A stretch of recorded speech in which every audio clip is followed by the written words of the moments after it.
I'm not letting you go to work today. Wait, what? Everybody, listen up.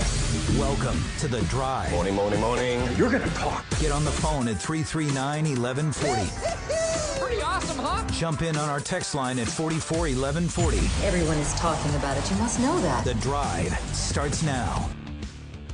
Live from Mesa, Arizona, Ho-Ho-Cam Park, the home of the Oakland Athletics spring training as they're getting ready to take off to Japan here pretty soon. Brought to you by Jiffy Lube Multi-Care. Same great services, but now with brakes, tune-ups, and tires at select locations. Visit jiffylubeka.com for valuable coupons and a location near you. Should probably just get it out of the way. I've been talking about it all week since we found out that Matt Williams is going to join us. We are down here covering the A's, and I've said many times how proud we are to cover the A's. Yep. We're going to have, I think, at least 155 games this year. This is our 5th consecutive year down here for spring training, and I don't know that I've dealt with a classier organization, and you cannot help but root for them. I grew up a diehard Giants fan. The Hum Baby Giants, for me, that is my favorite stretch in all of sports. So to be sitting across from Matt Williams, who joins us now, I'll just get out of the way, is an absolute honor. Thank you for joining us. How are you? I'm good, thank you. Did you know today is Will Clark's 55th birthday? I did not, but now I do. Now you do. 55 years old. It's amazing. He was just 25. Right? It goes fast, doesn't it? It really. I still remember him, the Noosler, coming out of Mississippi State, playing for the Olympics. Sweetest swing I ever saw in my entire life. And other than you, probably an interview I would be most nervous about. But a guy now who's 55 years old is probably just as loud and brash as he was at 25. Yeah, I just saw him the other day over at the Giants. Yeah, it's the same. Doesn't change. No, he's shaking hands, kissing babies. Right. You know, interacting with the fans and high pitched voice. Of course, yeah. That'll never change. Right. Yeah. Have you ever seen his golf swing? Early in his career. Very weirdly similar to his batting swing, just in that it doesn't look like he's swinging the club at all, and it goes a mile. Yeah, and he's got the cape afterward, and right. You know, yeah, it's good. How are you? And you're obviously having a blast here with the A's. And we talked to Matt Chapman yesterday, who is absolutely a character in his own right. We love him to death, and sings your praises. And you can see on the field, the guy, much like you, is an absolute vacuum at that corner. Yeah, they're all wonderful to work with. I mean, the work ethic here is off the chart. Sure. You know, they got a little taste of it last year, certainly. The younger guys, the guys at the corners, both won Gold Gloves, Chappie with the Platinum. We had all 4 positions in the infield and the final 3 voting for the Gold Glove. They work extremely hard. I'm proud of them, and it continues today. So, you know, to be part of it and be able to coach these guys is an honor for me. And go ahead, Kyle. Oh, no, I thought – Oh, I was saying, hey, if you had a question, I don't want to completely dominate. No, it's fine. You do your thing, man. You do your thing. He's been giddy all week. So when, well, you know, as we get into, and obviously you've been into coaching and management for a while, I want to go back because you have experience as a skipper yourself, obviously. Was that a difficult transition for you at all? I've found sometimes in history the better the player, sometimes the more difficult the transition is, because a lot of it's like, do it like I did, you know. Yeah. But you obviously made that transition pretty seamlessly. Was it a challenge? No, I don't think so. I enjoy the aspects of the game that, you know, that you can be part of as a manager. So you know, as right now, I'm dealing with the infielders. Right. But as the manager, you deal with everybody, and I enjoyed it. I thought that, you know, that the teams that we had in DC were fantastic teams. We didn't get to where we wanted to get to, of course, but. Came across some very talented players in my time there that continue to be wonderful players. Got a chance to work with a lot of guys there, and you know, as the manager, it's it's a little bit of a different deal, right? Because you're not necessarily banging the fungos on the backfield with the infielders. Right. It's more of a broad scope, but I enjoyed it, and you know, it's fun for me. I love the game. It's given me everything I have in my professional career. And I want to give back in certain ways. So if there's a little bit of knowledge I can give to guys, and that's great. But I enjoyed it and continue to enjoy coaching third and dealing with the infielders here. How much are you able to take from that now that you've had that experience as a manager? Now, like you said, you kind of shift your focus to one area. Do you still apply some of the things you learned as a manager in terms of dealing with players and things like that? Yeah, and the game is constantly evolving, right? So we've got a younger group here that have different needs and different different opinion about the game potentially than I would have as an older player or a former player or a coach or a manager. So today's world is dealing with that and understanding them, making them feel comfortable, getting the best you possibly can out of each individual guy, and everybody approaches it differently. So it's an interesting concept, but something that is way doable, and we've seen that with these guys on the field. Well, and you obviously, listen, as a player, you had pretty damn good power. And I wonder, coming up in the late 80s versus now, or should I say, I'm getting my times wrong. Yeah, late 80s. Yeah. Do you feel like you would have also fit in very well in today's game with launch angle and the emphasis on home runs and all that? Do you think that would have fit your game as a young player coming out of Phoenix just the same? I think it's always been the same. Mm-hmm. The verbiage today is a little bit different. Yeah. But we thought the same way. I know that in today's game, I would be a shift guy. They would definitely shift me. Sure. So I don't know how I would deal with that. But we talked about the same stuff that they talk about today. It's just different verbiage. So as an example, launch angle was, I want to create this certain launch angle. All we have now is math. Right. Before, I just didn't want to hit the ball any higher than the light towers. Right. Right. So I knew that if I did that, then my angle would be right, and if I hit the ball correctly, then it would go over the fence. Same stuff. Okay. They just apply math to it now. So all the stuff in the game is the same. They just speak in different terms. You mentioned the shift and how prevalent that is in the game today. How does that change the way you coach infielders? Well, we have all the information you could possibly want. Sure.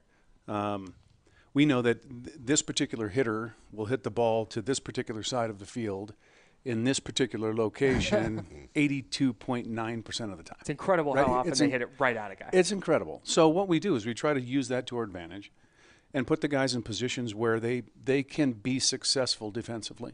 Sure. And we're lucky because on the corners we have two guys that are maybe unmatched in the game. So so we can cheat a little bit with those guys because they're so athletic and they're so good, and help pinch the middle of the diamond a little bit. We did that a little bit last year. We had success doing it, and we'll continue. It helps when you have guys like that on the corner of your infield. Sure. Yeah. Well, we have, as we talk to Matt Williams right now on Sports 1140 KHTK out in Mesa, Arizona, and a lot of kids listening right now in the cars, going to school or driving around. I always like to ask people like yourself who had so much success, especially fielding. Any drills, anything that top of your head for those little leaguers listening right now that want to be young Matt Williamses that might help? Well, I think that if you come to an A's game, watch Matt Chapman. Watch how he prepares for each pitch. Sure. Watch what he does when he goes to field a ground ball. He's the prime example of good fundamentals and aggressiveness and the way it should be done. The thought is that you can't catch what you can't see. Sure. So the idea is to catch the ball out in front of you so you can see it, making sure that your feet are in good position to catch a grounder, make sure your feet are in good position to throw to a base. And it starts on the ground always. So if your feet are in good position, everything tends to follow along. Right. If you get out of position, that's when the errant throw happens or the misplayed ground ball happens. Simple stuff. It just takes practice, and it takes, the reps of doing it as many times as you can possibly do it. Anything in your coaching and managerial career? I'm always curious about this from players that I knew as players more than coaches or managers. Anything in particular you drew from Roger Craig? Yeah, well, patience. Yeah. Roger was the one that I looked to. He was my first, and he was always so patient, especially with me. Sure. Anybody that knows the old story of the Giants knows that when I came up, I wasn't very good.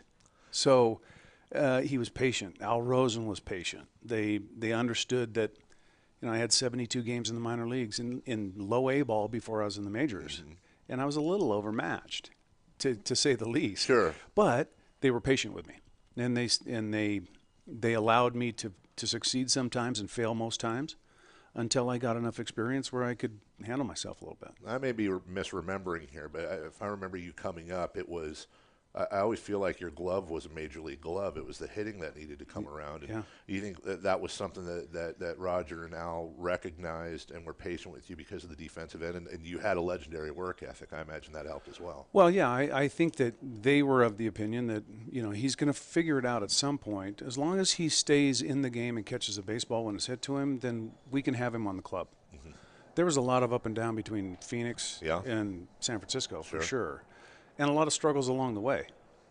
Great teammates, Bob Brenly and Mike Kruko and Don Robinson and Chris Spire, and, Robbie Thompson. And Robbie and Will. Of course, they were younger players at the time, but I learned a lot from them. I learned a lot from Dusty. And they were all just on my side, right? And that's nice to have. And so, ordinarily, if you struggle for 3 straight years, maybe you don't get called back. But I kept getting called back, which was instrumental in my career. And I asked that question because, and I'm on the outside here, but those teams were notorious for their chemistry, their attitude. They were just all gamers. Mm-hmm. Maybe I'm wrong here, but I see a lot of that with this club. The chemistry, how everybody supports each other and roots for each other. I see some similarities between those late 80s, 90s Giants teams and this attitude here. Yeah, it starts with the younger players. The younger players have been taught well in this organization. Yeah, they're taught well to appreciate what they get, to work hard to achieve that, to understand that you learn from your failures. But I can tell you, in my experience, I have yet to see a party after every win like I see here. It's a party. Right. It's a party in the clubhouse, and it happens, and it's quick, and anybody that's around the club will tell you that they work hard to achieve it, but they enjoy it when it happens. Sure. And then it shuts down about 15 minutes later, and they look forward to the next day. So it's a lot of fun to be around. Last thing for you, I know it's a curse to not go game by game in this sport, but with this team surprising so many last year, 97 wins, the staff seeming to hopefully, knock on wood, stable out a little bit, and these young guys just getting better. Is it fair for guys like us and fans to actually have some real expectations for this team this season? But of course it is. I don't know if anybody's expectations outside of the clubhouse are any larger than the guys inside. Sure. The difference is now it's not a surprise. Right. And everybody would love to be in that situation. Who wouldn't want to be on a team that people talk about and say, well, they got a chance? Gotcha. So, embrace it. Welcome it. Last year was a little bit out of nowhere, and that's okay. Yeah. But the true, the true gratification would be the ones that kind of have the target on them now and still continue to improve and get better and hopefully get further in the playoffs. So they're all looking forward to it. We're ready to go, and they embrace it. They welcome it. Well, as a guy sitting here with 2 young kids, one of them in the Little League, Kyle, it's not every day you get to. It's not every day you get paid to meet one of your heroes. A guy I used to send letters to and always responded. And I get to sit right across from you and talk to you. And it's an honor. I appreciate your time. And good luck in Japan. Good luck this season. Thanks. The honor's mine. I appreciate it. That is Matt Williams. We'll take a break. We'll be right back. I have no idea how we're going to continue the show after this, but we'll try. You'll be all right. Sports 1140 KHTK. It's time for the Coors Light Cold Hard Fact of the Day. Here's Kyle. You're up. Hey, it's Kyle Madsen right here. I want to remind everybody we're live in Mesa, Arizona. Shout out Jiffy Lube. Shout out Jiffy Lube Multi-Care, now with tires and so much more at select locations, and we'll talk more about them here in a second. Go to jiffylubeca.com for valuable coupons. I've got a quick cold hard fact for you, Kyle. Okay, I know this is your segment. Cold hard fact. Yeah. Matt Williams said that it was an honor to talk to us. He did. He said it. Isolate that. We have tape somewhere of that. How are you feeling? You're recovering? I told you off the air. I said once the interview starts, I think it's kind of similar to when athletes talk about how they're nervous about games until they get into the games. They're nervous about an at-bat or whatever until you get into it. Once the interview starts, I think it turns on your professionalism or what little I have, and you just have a conversation. But leading up to it, and then I'm going to tell you when I saw Matt Williams, and we were at break and I had the headphones on. When I saw Matt Williams walk through the door, and he was 5 feet from me walking towards us to sit down, how do I say this? Probably going to have to change wardrobe before I get on the plane. That was a moment, because you get to meet your heroes sometimes, and I don't try to play cool about it. My favorite thing is that Mark, the PR guy that brought in, and Matt Williams. It was Matt Williams, Kyle. I was going to say Matt, but Mr. Williams. that brought in Coach Williams. Yes. He goes, because when you do that, you bring the guy in and you announce who it is. Yes. But he goes, you got Matt Williams? Like, yeah, we know. Yeah, right. Yeah, thank you. Hey, over here, I just want to remind you, it's the Queen of England. Hey, that's No, I get it, but my goodness. Is that who that is? Okay, so also want to let everybody know that if you are watching on KHTK.com, one of the advantages, other than being able to view the show as a TV show, you can cast it to your television if you want, however you may want to consume it, is a lot of people aren't used to the fact that they can hear our off-air conversations normally on the radio between us and Jay Mars back in the studio. We appreciate the warnings, but no, we're kind of doing that on purpose just to give you a little behind the scenes and how the show works and how every show pretty much works. So if you go to KHTK.com and you hear some conversation you're not used to, that's fine. You're welcome. It's all airable and child-friendly, don't get me wrong, but you hear a little behind-the-scenes stuff, and that's fine. We are in Cold Hard Facts, brought to you by Coors Light. Kyle, today's Cold Hard Fact. Well, I thought we were done with Cold Hard Facts because you just said one. Oh, but I didn't I've know got if you one had a for good you. one, too. Le'Veon Bell has averaged 129 scrimmage yards per game. That is the most in NFL history for players playing at least 50 games. That's according to ESPN Stats Info. He's good at football. He's pretty good at football. Very good at football. From the 916. So seriously, this guy's been asking this all for the last hour. Seriously, what is the book Kyle is reading? Is he getting down with 50 Shades of Grey? Is that they want to know what book you were reading? And I assume the book you were reading is the Oakland A's Media Guide. 2019 Media Guide. That's what I thought they were talking about. 50 Shades of A's. No, I was going to say 50 Shades of Green. Very good. Very good. That's very strong. Who would be the – and I'll ask this question. I understand that most people listening aren't in media, but let's say you had 10 minutes to spend with somebody interviewing them. Uh-huh. Which one would blow you away the most? Which one would you be most nervous for? Anybody. Let's start with sports figure, and then if it's different, any figure. Alive. Who would – I think Okay. I want to say my initial thought was Stephen Curry. Okay. Because that's very fair. But I think he's such a chill guy that it would be fine. I want the one that would make you most nervous before, just like I was with Matt Williams. Frank Gore. Frank Gore. I would just lose my mind. Frank Gore, really? Yeah. Because it would take everything in my power not to be like, "Hi, Frank." Sure. Just to getting to that professional mode would be, I think, the most difficult with Frank Gore. Would you use the nickname to his face that you normally use? Nahoff? That you say off the air when you call him Nahoff? What? When you say you call him Nahoff, not a Hall of Famer? That's what you always say off the air? You're the worst, dude. The worst. You're the worst. Can't stand you. Frank Gore. I feel like we could make that happen. We probably I think could. if we put enough effort in there. Yeah, who did he just go to? He was just in Santa Clara for some appearance. What team did he just go to? The Bills. The Bills.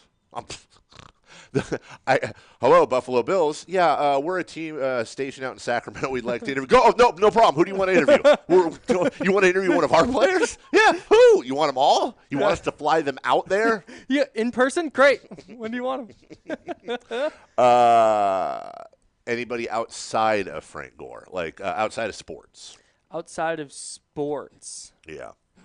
Oh, Don't be lame and say like Malcolm Gladwell or something. No, I think musician, world leader? Man, no, because I don't really have anyone I idolize like that. At least not pop culture wise. I think any movie star, like anybody who I've seen prominently in movies and such. Denzel. Like Denzel, where it would just be like weird seeing them not through a screen. Sure. Like just like, oh wow, like, oh there you are. I think that initial More nervous for you, Denzel Washington or the Pope? Denzel. Denzel? Yeah. No, in terms of like, oh my gosh, I get to interview this person, it would be Denzel, but I wouldn't know how to act in front of the Pope. I'm sure there's like stuff that I would need to do. Oh, protocol? Yeah. Yeah. And I don't think me like walking up and trying to dap up the Pope is probably cannot good. dap the Pope. Cannot dap the Pope. I don't think that's allowed. Cannot dap the Pope. Maybe is you today's show can. title. I don't know. I don't know what the protocol is. I've never interviewed the Pope. I would love to. The Pope call. Let's see. Hey, can I real quick? Yes. When Matt Williams said that it gives them a matchup with Matt Chapman and Matt Olson. Yeah. He said something about a matchup, and it took everything in my power not to be like Matt Chup. Yeah. I'm so glad you did. Yeah. We would have gotten the coldest stare. Yeah. Because Matt Williams just exudes cool. Yeah. He's just like, yeah, dude, you're great. What if he was like, yeah, we've made that joke a million times. What if he started laughing uncontrollably? He's like, that is the funniest thing I've ever heard. Do you want to go to Japan with us? I blew it. That was my chance. Will Clark would be number one for me, even though I've already interviewed him. Sorry. Yeah. He would still be number one. Bobby Bowden would be on that list. I've not interviewed. Oh, no, I have interviewed Bobby Bowden. I'm an idiot. Bobby Bowden would be one. It was a long time ago. I think outside of sports, I want to say, I think Barack Obama would be a real interesting one. And again, I'm mentioning a president, and I'm saying I'm not getting political, but truly just the personality, the sports knowledge. I think any former president. I completely. Oh my God! If Jimmy Carter came in here, George Bush, Bill Jimmy Clinton. Carter would be one I genuinely just wouldn't know what to say. I would say Jimmy Carter. I think one of the things I would say to him is I'd say, well, he would never say this, but you can make an argument that Jimmy Carter has had the best post-presidential career compared to his actual presidency of any president ever. Sure. Like, he was generally regarded as not a great president. You can argue that all day long. Jimmy Carter. No, he was. I mean, he one term in and out. Right. But then what he's done with Habitat for Humanity and all the things that he's done since is pretty freaking amazing. What? With what? The Habitat, where they build the houses. What'd you call it? Habitat for Humanity. Okay. You definitely said like Habitat. Habitat?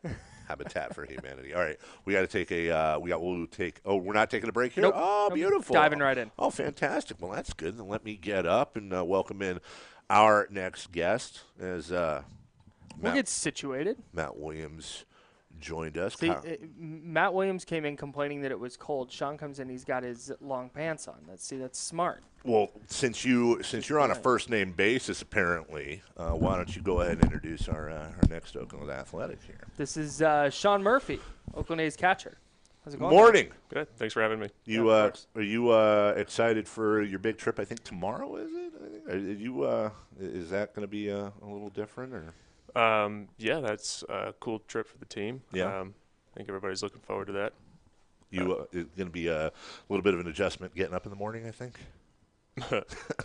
No, I personally am not making the trip. Oh, you're not making the trip? I got you. I'm not going. Gotcha. Well, then on one hand, I think that's on one hand, I could see I want to go to Japan. On the other hand, that's going to be a brutal adjustment, though. So you get to work on stuff and get ready for the season. Yeah, exactly. I got to go over to camp and get some more ABs and get prepared for the season. Gotcha. How are you looking at this season? Let me ask you personally. Grade yourself and grade what did you work on in the off season? How excited are you for the upcoming year? Going to the off season, I just wanted to, get my body right, get physically better, and retool my swing a little bit. And I've been working here with Bushy, and I think we're feeling pretty good at the plate right now. Marcus has me feeling pretty good behind the plate, and I've had a good chance to work with a lot of pitchers this spring. I've caught a good amount of innings, and I think all parts of the ball right now I'm feeling pretty good.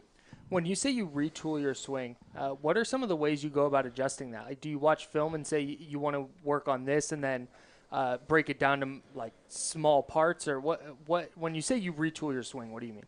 Exactly. There's certain movements that you'll make in your swing that you don't like, the bad habits. And so you go down and you put a microscope on those movements and you try and, iron out those bad habits. And so you do, maybe specific drills for a certain movement in your swing and try and get rid of that bad stuff. I always wonder for young catchers coming up, when you're, let's say, an outfielder, for example, you come up, you're worrying about your hitting and your fielding. With the catcher, it's so important to have that kind of symbiotic relationship with the pitching staff. A lot of guys that don't know you or maybe you don't know too well, veterans, for example. Is it much of a challenge, and do you get a lot of advice as far as creating that level of trust, that relationship with the pitchers, or does that just come kind of naturally? Yeah, it's the biggest part of our job. So, you feel responsibility to your pitcher when he's out there because, it's your ERA also. And if he does well, you do well. And, it's kind of a give and take. So you feel a responsibility to do your job for him. Sure. And so it means doing your homework. And then, if you go out there unprepared and your pitcher gets hit around, you feel bad. Yeah. And, that's your fault. And, when he does well, you also get some credit. But when he does bad, it's on you too. And I think that's got to be a different type of pressure you have to learn. And I think that's also a great attitude for a catcher too. Maybe some catchers, I don't know, go out and go, okay, well, that's on him. But I think that's incredibly interesting what you say. If your pitcher gets knocked around out there, you feel that responsibility on your shoulders. And if he goes out and goes 5-hit shutout, it's not going to be Murphy through the shutout. Exactly, but right. In your own but you mind feel that, it. you were a part of that. You participated. Sure, exactly. We were just talking about Williams about the and it seems like it's a yearly thing here. Now, obviously, we're not going to come down here and say, the chemistry in your clubhouse is terrible. How can you guys? But it really is palpable almost every single year, and really this year going in, you can hear players and coaches talking about the chemistry. Matt was saying it's a party after every single win. The A's aren't the cute little surprise this year. Now there's going to be some targets on your back. And that's one of the special things about the team. I think, most of the guys have come up through the A's organization playing together, and they get along well, and, nobody here is, too big of an ego, and, other players are coming from, outside organizations say, the chemistry here is great. The guys here are great. This is unlike another team I've been on. I have no perspective on that because I've only always been with the A's. Sure. But, the way I feel about this team is that, their family and these guys, accepted me from day one. So is that something you feel not only, when you're in training camp, but then, or in spring training, sorry, but when you're down in Nashville, is that something you feel down there as well? Or is it just kind of everybody fighting for themselves to try and get to the big club? No, absolutely. Everybody, in AAA will play, as a team, and the chemistry will be good because it's a lot of the same guys that are here. Right. And, baseball's no fun if you're just playing for yourself. And, when you play for your team, it's a better time. And, and realistically, the more you gel as a team, the better you're going to play, individually also. Right. So, it benefits everybody to, get along with your teammates. So a little about you. What do you do for fun? I mean, other than your job, which I'm sure is very fun, but how do you relax? You a movies guy, music guy, video games? Yeah, movies. Yeah. I'm a movie buff. Does that you know where I'm going? Does that roll back a while? Are you more of a super current movie guy? Do you go back? Do you have a lot of, like, if I were Shawshank Redemption, for example, Godfather, stuff like that? Yeah, any of it. Okay. I haven't got a chance to go to too many of the newer movies this spring. Been busy, but I catch up with what I can on Netflix. And it all started in college. I had a roommate who was a movie buff, and he just would throw on movies, and I started sitting down and watching them with him, and kind of became a habit I picked up. Have you seen the movie True Romance? From 1993. This is a thing with unbelievable. I just did a screening for Joe, our engineer, last night. He's never seen it. 1993. Let's see. Val Kilmer, Patricia Arquette, Christian Slater, Dennis Hopper, Samuel L. Jackson, Brad Pitt, Christopher Walken. So we're doing these informal polls. Have you seen the movie? I have not. Oh, come on. Thank goodness. No, not thank goodness. You haven't seen the movie. Yeah, Quentin Tarantino wrote the movie. All right, so maybe you can try to knock that out this year, and the next year. True Romance? It's called True Romance, 1993. I'm telling you, it might be top 10 most underrated movie ever. I'll make a point to it. So we have this whole thing where I am not a movie person. He's like never seen a movie. If you name a classic movie, I've probably not seen Godfather's nope. None Shawshank of Redemption nope. Just recently watched The Rockies. Good Will Hunting. Really? No. Yeah. Right. It's brutal. Just recently. Really bad. Like literally in the last 6 months, he just started watching The Rockies. So we're making a list of movies, and we're going to do a whole thing with it. And he goes, Good Will Hunting. He goes, No. True Romance. And I'm like, that's stupid. I've never even heard of this movie. Like, I'm not your little, like, cult classic. I'm not going to go, hey, relax up there. I'm not going to waste my time watching this movie. But then I went and checked out the IMDb, and like you said, it's any big actor you can think of, like, made some kind of appearance in this movie. So. I know you're on the spot here, but if you were dealing with somebody, let's say, whose movie library consists of like Coco and the it's a low movie IQ. I'll admit it. That's fine. Are there any movie or movies that jump out where you're like, you got to see this? I know that's like such an on the spot question. I mean, my all-time favorite movie is Toy Story. I have some sentimental value to that one. Very strong choice. Yeah, growing up to that one. So I have some sentimental value there to Toy Story. Okay. But man, I don't know. My favorite movie changes, on a regular rotation. Yeah. Mostly what I've seen most recently. I'm not a big movie rewatcher. Right. Because the whole point of the movie to me is to be in suspense, and if I know what's going to happen, right, I'm not enjoying it that much. The same way. So I'm not a rewatcher. So there's no movies that I've seen a dozen times. Right. So I go home and brag about how many times I've seen it. But it'll change. I'll see another good movie here sometimes, and then put that at the top of the list. list. Then I'll go to the top, and I'll move down eventually. Do you watch more? Do you take in more Netflix during the season or during the off season? During the season. Really? Hotel rooms, bus rides. Off season, we stay busy. Yeah. And, there's stuff to do, family and friends and stuff, and people want to see you and talk to you and hang out with you because you're never home. 2 minutes. Yeah, definitely in the season.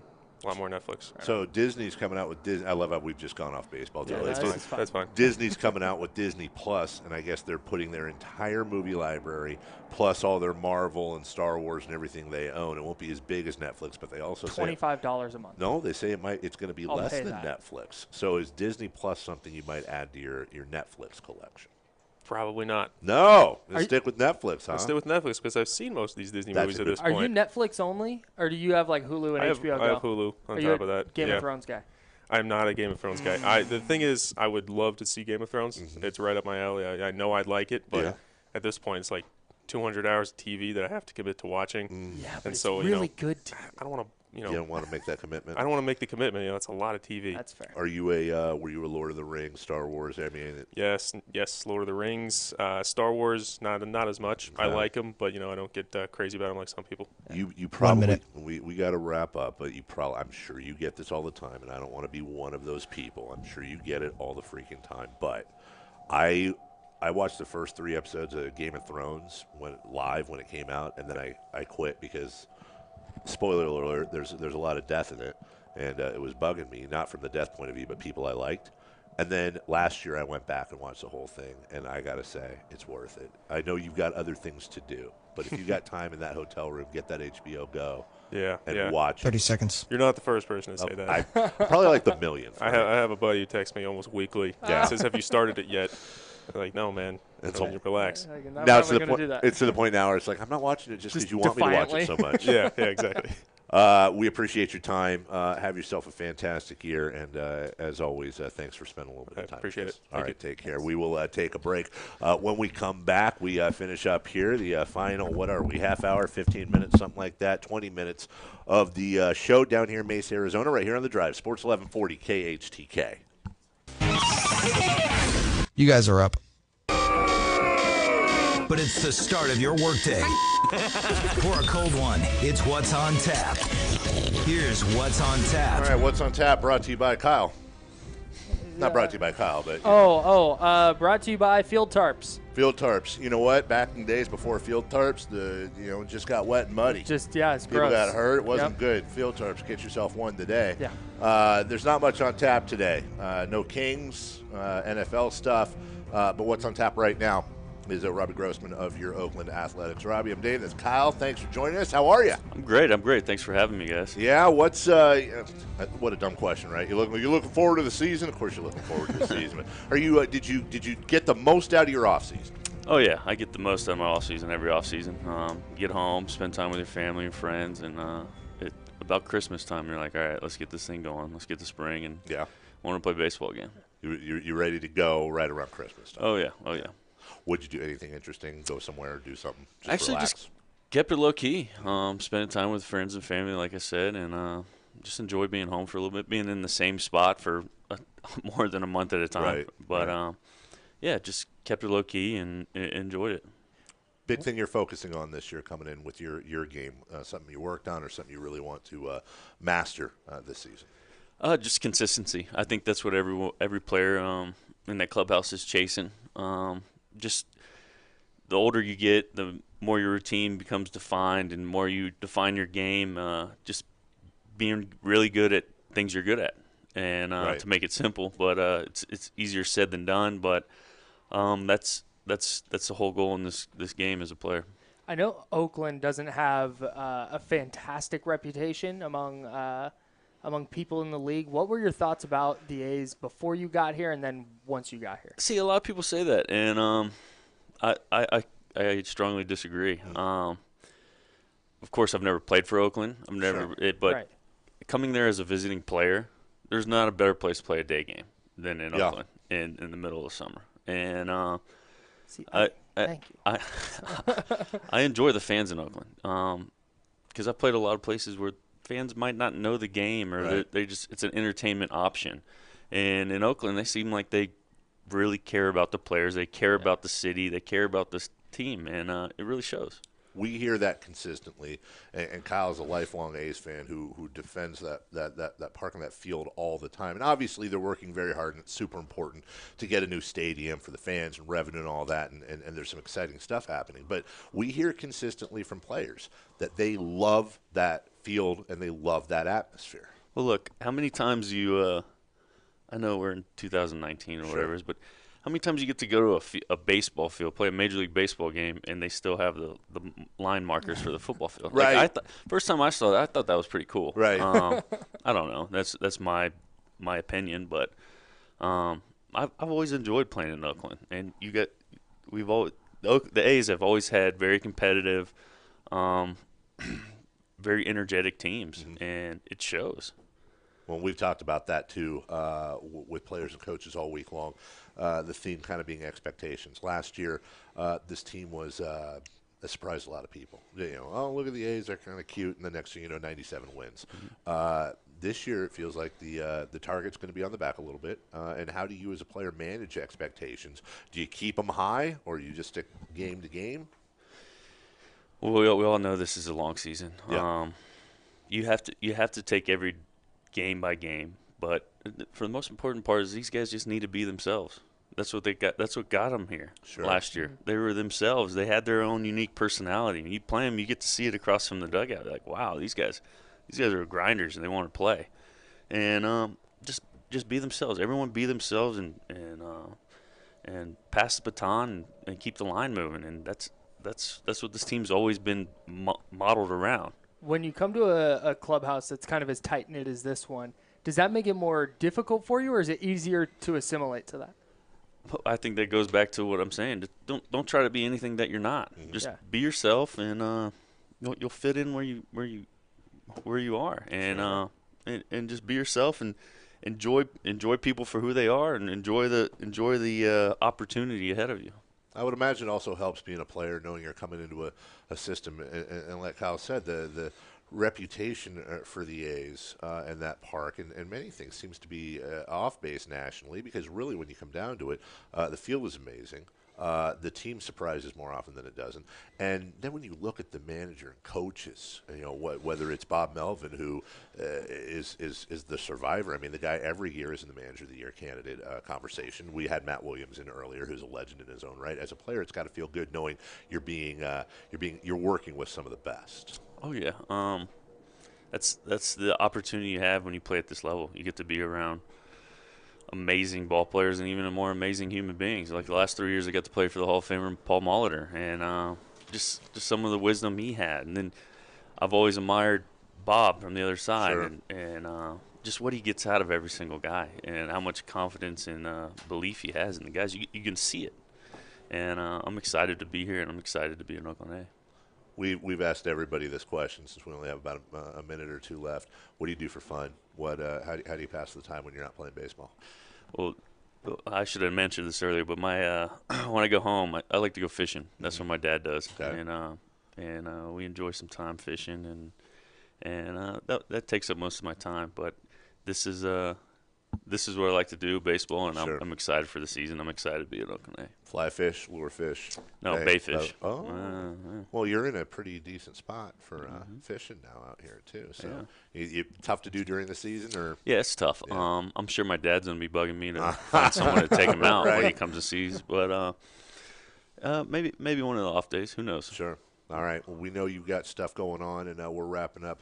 Good luck this season. Stay healthy, stay awesome, and we appreciate your time coming up. Appreciate it, guys. All right, Thanks. fantastic. Appreciate it. All right, Grossman. Thanks, Great Thank way you. to end this week as we are here in Mesa, Arizona. Thanks to Jiffy Lube, and we're gonna get a picture here. Oh yeah, let's do that live on air. Why not? All right, Yeah. let's do it live on air. Oh, I'm getting my headphones on. Very good. Thanks, buddy. Appreciate it. And you can see that picture and so many others on our Instagram feed or Twitter feed. You know, they're all so cool, man. Like, I have yet to have an A's player or manager come up here, and I wouldn't say this on the air, but I have yet to have somebody come up, and then you and I, when we're done with the interview, go, and I think going on 5 years now, and we're sitting here going, oh, man, God, that guy was kind of a Yeah, if that was untrue, you wouldn't bring it up. I wouldn't. I wouldn't say XYZ player was a D-bag, but I wouldn't go out of my way to bring up that Right. they've all been really, really cool. Yeah. And that every year I say this, and I'll say it again. I am orange and black through and through. I'm a lifelong Giants fan and have been since I was in single digits. I love that team so much, but it is so hard not to. I mean, I feel comfortable saying it. I do root for the A's. I do root for the A's. Yes, if it was the Giants and A's in the World Series, I would root for the Giants. Of course. But, man, it's Right, so no, hard not to root you're a for these bandwagon guys. fan. That's fine. Very, very much so. But when you No, I get what you're saying. When you become 2 minutes, need a fire wing read. I don't want to say friends, but when you build a positive relationship with a team, like it's hard to root against that team. It is. Yeah. And what I really get out of it, listen, we're members of the media. We're carrying 155 plus games for this team. Like obviously we're partners and there's going to be a partnership there, but what I really get from the way the players are, management is, our media guys that help us out so much, they truly do not take fans for granted. They covet that relationship with the fans. And they understand, and they work for it. They work very, very hard. From the treehouse and all those new crazy season ticket plans that Dave Cavill and friends have put in. They innovate as much or more than any other team in Major League Baseball, and I think probably more than any other team in Major League Baseball. And as these guys have said, coming up here, as Robbie just said, the atmosphere at an A's game 1 minute. is unlike any other baseball stadium there is. You've got drums and vuvuzelas and kazoos and chants and signs and all that, and just stuff that you don't see at other ballparks. So we very much appreciate them for hosting us for the last 3 days. We will be back in studio tomorrow. Tomorrow we will be back in our studios at KHTK talking. We'll preview the Kings and Celtics, obviously, the end of that road trip. Come Friday, we'll recap a lot of what we've done here. And I want to 30 seconds. Give a special thanks to Jiffy Lube Multi-Care. The same great services, but now with brakes, with tires, and so much more. It's very simple. Go to JiffyLubeCA.com for powerful and valuable coupons in a location near you. I also think tomorrow, once we're back in studio, we'll talk a lot about the Kings, like 10. you said, and get some calls on the Fire Wings hotline. 21 delicious flavors to choose from. Yep. Firewings.com. Just wing it. Look at you, Kyle. Thank you to Joe, the engineer down here. Jay back home doing such a great job all week. Kyle, and that's me. And all of you listening, we'll see you tomorrow back in Sacramento right here on Sports 1140 KHTK. Jim Rome is next. Bye-bye now.